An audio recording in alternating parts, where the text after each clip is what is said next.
I'm back for the March flip of my creative journal.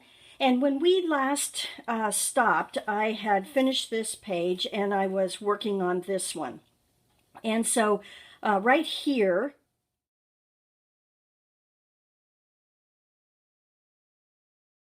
I'm going to include the blank page. And then this is what it looks like now. And there's a lot of, let's see, I added on to this. I added a few graphics, a flip here, and pretty much journaled. That was about it. A little bit of doodling, and it came together. It turned out great. The next page was completely blank when you saw it last time. So let me insert what that looked like here.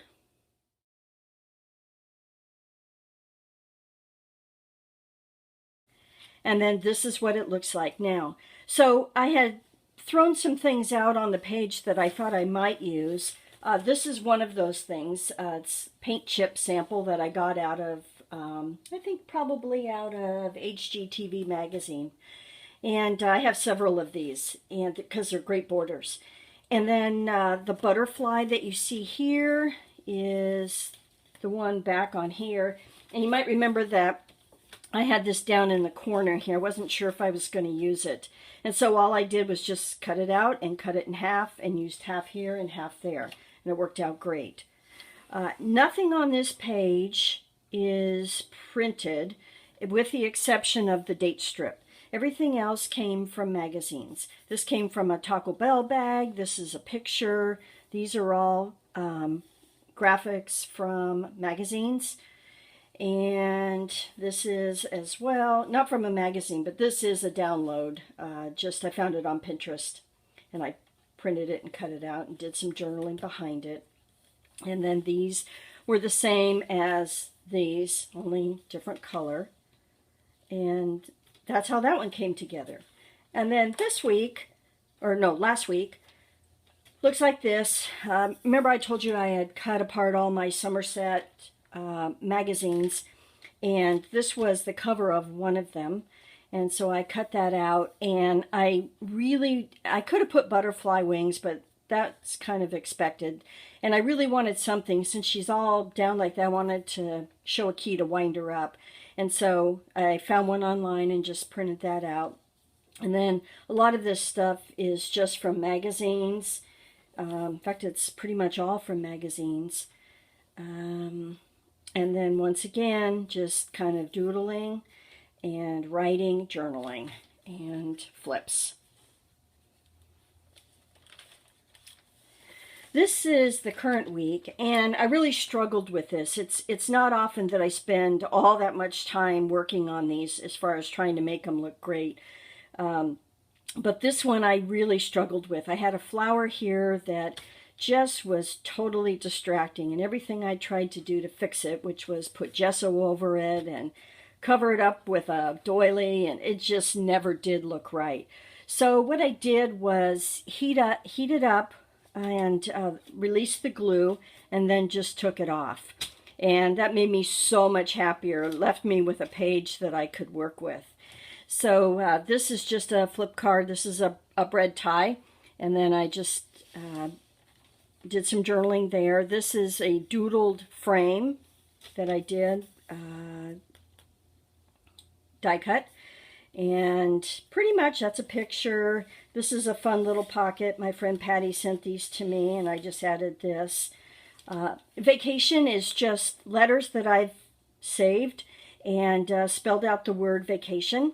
And then this journaling is from Art Journaling magazine. Now the cover was pretty heavy, so what I did was packing tape transfer, and which is very simple to do, and just put that on here. And then this was some stickers and some washi tape.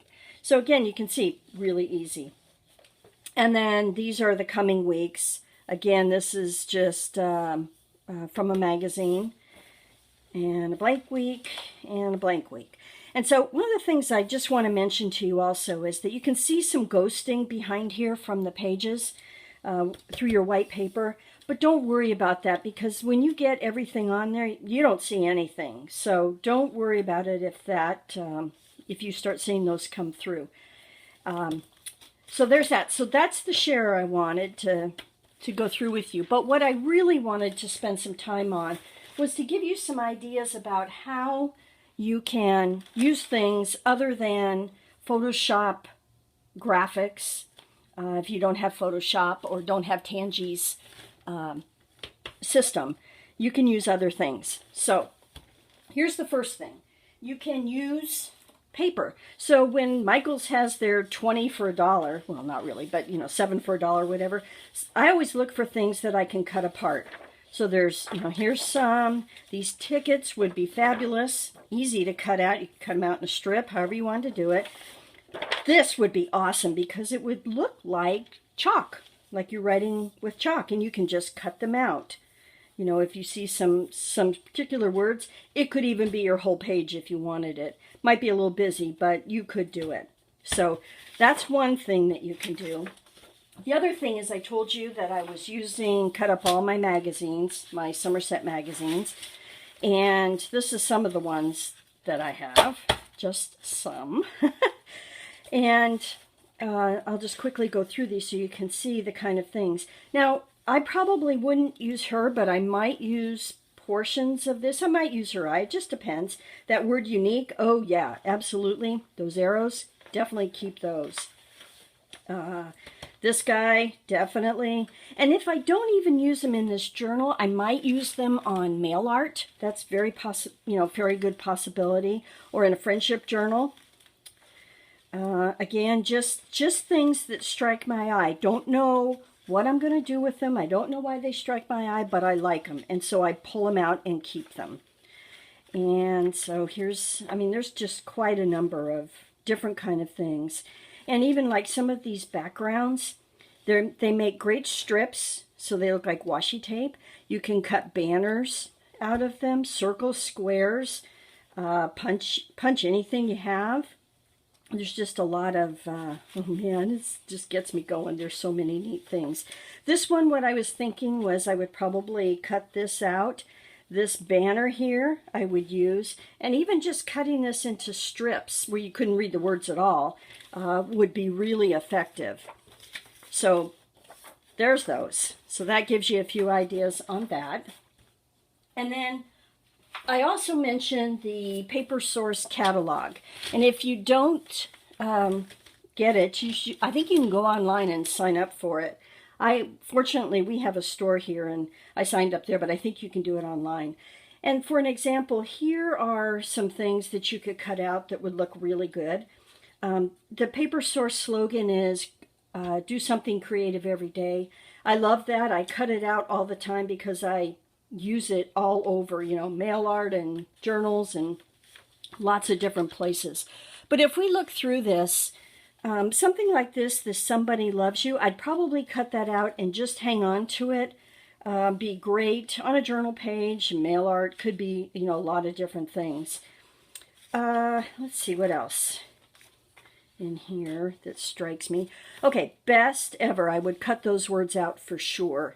I think they would be really good. That little sloth, even though he's little, I might just cut him out like that and have him peeking over something in a journal because I think it'd be really cute. Maybe that guy too. So a lot of fussy cutting for sure. This would be fantastic. This I would definitely use for either on the top of the journal or bottom or even the sides. It would be a fantastic border. So you just cut that out. And you don't have to be really precise. You could even tear it if you want that perforated kind of edge. Any of these things that might strike you, the little sayings, I would use those. Definitely I would cut that out and that out because you can do little banners. Here's a banner that I did that was out of paper like that. So that's something to think of, or circles or punches. Another great banner to use. So here's a good one. So you look at that and you go, what? But if you cut it down into small strips, or think about this, you scallop it, oh my gosh, that would look great and fantastic. I would definitely cut that out. That's going on a friendship journal or mail art to my friend Patty, for sure. And then these guys would be great too. Little strips, little washi tape kind of things. Fantastic. Okay, so you get the idea with that. Magazines. So I use a variety of magazines and for very different things, you know, depending on what you're looking for. So Fast Company, you know that next that I had going down the page? That came from here. There's a lot of good words in this that I cut out so that, you know, you just never know when you're going to need something like that. And I don't know, there's just a lot of interesting things in here. Graphics you wouldn't even probably think about using. Well, nothing's coming right away, but real simple. Love this one. This always has interesting pieces in it. You know, things like that you can cut out. They have a lot of, like these folks. These are good to just put in somewhere because you probably, let me just show you real quickly. I know I've got one in here somewhere. Right there. Those came from Real Simple, just like that. So again, scour these things. Really look at them. Look at them in a different way, and you'll be surprised the things that you can come up with. Okay, so there's that. And HGTV, this is great for color. And a lot of, you know, sometimes they have the paint chips like I got. I think I got it from this magazine. Something like this, you could make great banners or borders. Those work really well, you know, if that's a color that you like. So definitely something like that. Okay, and one of the last things I wanted to talk about was doodling. So I doodle a lot, and Stephanie Ackerman had a online class. It was free, and it was suggestions about doodling. So I started a book. Right now I just have the borders done, and this is by no means all the borders I could do. I just started this. And so if I get stuck and I want to think about how I want to do something, I can just reference this book, and it's really helpful to, you know, have something at the ready if you get stuck. And so I talked about doodling frames. That one frame that I showed you, this one, that was really started out like this. And what I used was I had a punch, you know, like this, and I just punched out the center and then cut around it and rounded the corners, and then just doodled.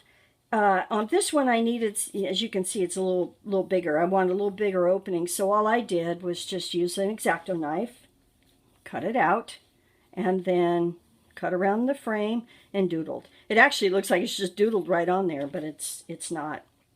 So yeah, it's that simple, really. I keep a little thing here of all kinds of little just things that maybe I could use somewhere. This was note cards that came from Target's Dollar Spot, and I cut it into a tag shape. And, you know, I'll probably put it on here somewhere, not this week, but just like that. And I don't heavily color coordinate, but I try and use kind of the same tones. I think it makes it a little easier when it all comes together if it's something a little bit similar, but you certainly don't have to do that. So that's what I have for now. So I hope this was helpful to you guys. If you have any questions, leave them below. And anyway, that's it for now. I'll talk to you later. Bye.